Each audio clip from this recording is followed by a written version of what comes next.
What if the monster you've been taught to fear was really a victim betrayed by the gods? Medusa. Her name alone conjures images of writhing snakes, a deadly gaze and pure terror. But her untold story, buried under centuries of myth, reveals a heart-wrenching tragedy that will make you rethink everything you know about her. Who was Medusa before she became a monster? Why did the gods punish her for a crime she didn't commit? Join us on this journey through ancient Greek mythology as we uncover the secrets of Medusa's life, her transformation, and her powerful legacy that still resonates today. Let's start at the beginning. Medusa wasn't always the fearsome Gorgon of legend. She was born to the sea gods Phorcys and Ceto, alongside her immortal sisters Stheno and Euryale. Unlike them, Medusa was mortal, a detail that made her vulnerable and set the stage for her tragic fate. As a young woman, she served as a priestess in Athena's temple, sworn to chastity and devoted to the goddess of wisdom and war. Her beauty, especially her radiant flowing hair, was said to outshine even the gods, drawing admirers from across the ancient world. But beauty, as we'll discover, became her curse. Imagine being so captivating that a god's desire would change your life forever. How does that twist of fate feel? Here's a question to spark your curiosity. What could a goddess like Athena fear so much that she'd transform her loyal priestess into a monster? The answer lies in a sacred temple and a betrayal that altered Medusa's destiny. According to Ovid's Metamorphoses, Poseidon, the god of the sea, was captivated by Medusa's beauty. In Athena's temple, he pursued her. Some ancient accounts describe a seduction, others a brutal assault. Either way, this act desecrated Athena's sacred space. But instead of punishing Poseidon, Athena turned her wrath on Medusa. Her beautiful hair was transformed into a writhing mass of snakes, and her gaze was cursed to turn anyone who met it to stone. Was this justice, or a divine injustice that punished the victim? Why would Athena, known for her wisdom, blame Medusa? Some scholars argue her actions reflect her role as a war goddess, prioritizing the sanctity of her temple over Medusa's innocence. Others see it as a stark reflection of ancient Greek patriarchy, where women often bore the consequences of male actions. This tension makes Medusa's story compelling for anyone who loves digging into the deeper truths of ancient myths. It's a story that's not just about gods and monsters, but about power, betrayal, and the human cost of divine decisions. Let's explore how this transformation shaped Medusa's place in the world. Medusa's new form, as a Gorgon, wasn't just a punishment, it was a paradox. She became a creature both feared and revered. Her snake-haired visage and petrifying gaze made her a monster in the eyes of many. Yet her image, known as the Gorgoneion, became a powerful symbol of protection across ancient Greece. Picture this. Warriors carried her face on their shields, temples displayed her head on their pediments, and even everyday jewelry bore her likeness to ward off evil spirits. Why would a monster's image protect the very people who feared her? It's because Medusa embodied a duality, terrifying yet safeguarding, a guardian standing at the edge of the known world. This blend of fear and reverence is a fascinating glimpse into ancient Greek culture. Let's dive into another surprising twist. Medusa's story doesn't end with her curse. It's her death that reveals even more about her legacy. Perseus, a young hero tasked by King Polydectes of Seriphus, set out to slay Medusa and claim her head as a wedding gift. With divine gifts, a mirrored shield from Athena, winged sandals from Hermes, a sword from Hephaestus, and Hades' helm of invisibility, he tracked her to the remote island of Sarpedon, a place Hesiod describes as beyond famed Oceanus, a land shrouded in mystery. Using the shield's reflection to avoid her deadly gaze, Perseus beheaded her. But from her severed neck sprang something extraordinary: Pegasus, the winged horse, and Chrysaor, a giant wielding a golden sword, both born from her union with Poseidon. Here's a fact that will captivate you. Medusa's blood didn't just give life to Pegasus and Chrysaor. According to ancient texts like Apollonius Rhodius's Argonautica and Lucan's Pharsalia, her blood also birthed the Amphisbaena, a horned, dragon-like creature with a snake-headed tail, and the venomous vipers of the Sahara. Even more intriguing, as Perseus carried her head across Ethiopia, drops of her blood fell onto seaweed, transforming it into the vibrant corals of the Red Sea. How could a creature so feared create such wonders?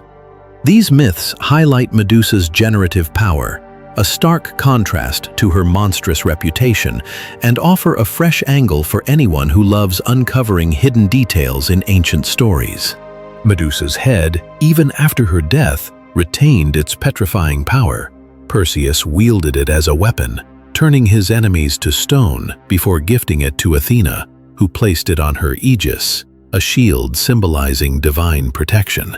This act cemented Medusa's legacy as the Gorgoneion, a symbol that appeared everywhere in ancient Greece, from the pediments of Temple C at Selinunte in Sicily, built around 540 BC, to the bronze handles of vases and the delicate designs of earrings and pendants.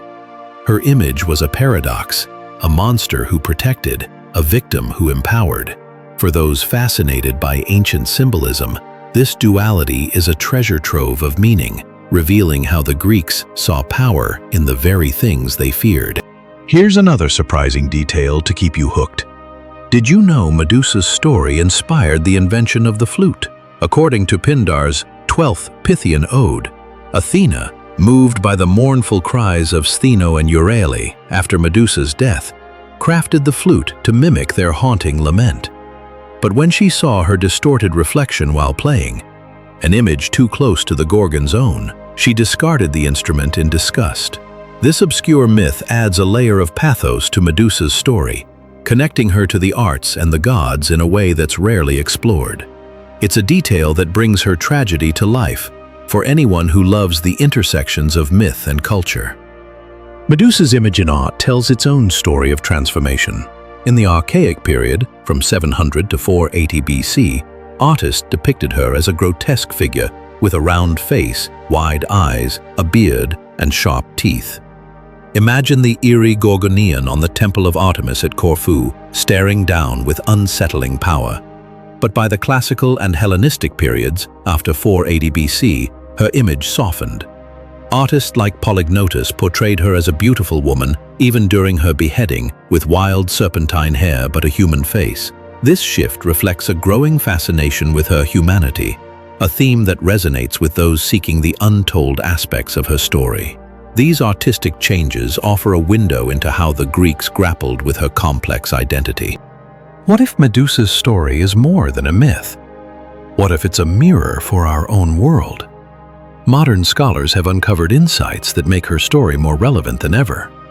Joseph Campbell, in 1968, argued that Medusa's myth reflects the Hellenic conquest of goddess-worshipping cultures around the 13th century BC. He suggested that priestesses like Medusa, possibly wearing Gorgon masks in rituals, were demonized by the Greeks as they imposed their own gods.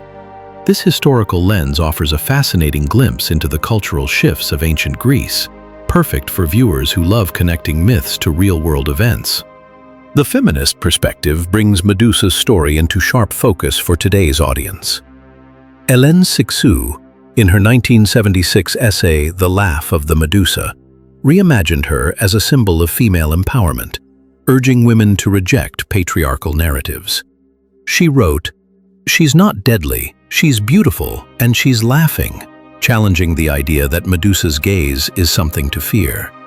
Elizabeth Johnston, in a 2016 Atlantic article, called her the original nasty woman, linking her to the hashtag #MeToo movement. Judy Takash's 2018 artwork, hashtag #Medusa2, further ties her to modern discussions of sexual violence, portraying her as a victim betrayed by both Poseidon and Athena. Let's explore the psychological angle.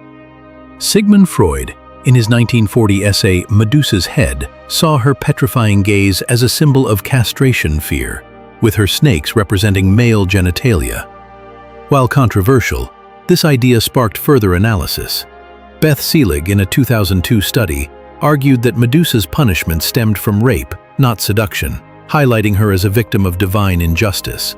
The Medusa complex, from a 2016 paper by Mento and Setinari, describes unprocessed anger, particularly in women, as a symbolic separation of head and body, mirroring Medusa's beheading.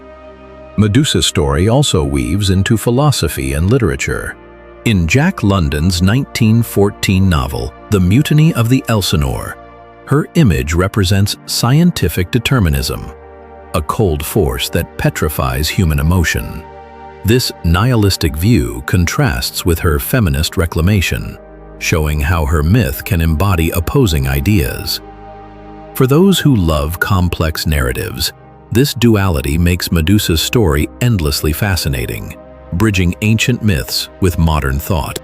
One question often asked is whether Poseidon's act was seduction or rape. Ovid's Metamorphoses leans towards seduction, reflecting the patriarchal lens of the time. But feminist scholars like Beth Selig argue it was rape, a view supported by modern retellings like Nina Foscaldo's Reflection, the Untold Story of Medusa. This book portrays Medusa as an intelligent, vivacious woman whose dreams were shattered by divine betrayal. Exploring both perspectives offers a nuanced look at her myth, satisfying viewers who crave balanced storytelling. Medusa's blood creating the Amphisbaena and Red Sea corals is a detail rarely covered, as are her early depictions as a beautiful woman by artists like Polygnotus. These challenge the monster stereotype, offering a fresh perspective for you. Her home on Sarpedon, described as beyond famed Oceanus, casts her as a figure of the unknown, embodying Greek fears of foreign lands. Picture desolate ancient landscapes, evoking the mystery of her world. The Gorgonion's protective role is another gem for you. It adorns soldiers' helmets and temple pediments, like Temple C at Selinunte, because it held power over evil. This contrast with her monstrous image fascinates those who love ancient symbolism. Medusa's story isn't just about myth, it's about meaning. She's a victim, a protector, a creator, and a symbol of resilience. She offers a window into ancient Greek culture, from its art to its beliefs. For mystery seekers, she's a puzzle, a woman transformed, a monster revered, a victim empowered. Medusa's untold story challenges us to question divine justice, patriarchal narratives, and our own fears. If this journey through her myth has ignited your passion for history, hit that subscribe button to join Ancient Chronicles HD for more deep dives into the past's greatest mysteries. Drop a comment. What's the most surprising fact you learned about Medusa? Her mythical offspring, her protective symbolism, or her feminist legacy? Share this video with friends who love ancient history. Is Medusa a victim, a monster, or both? Your voice matters. Let's keep uncovering the secrets of the past together.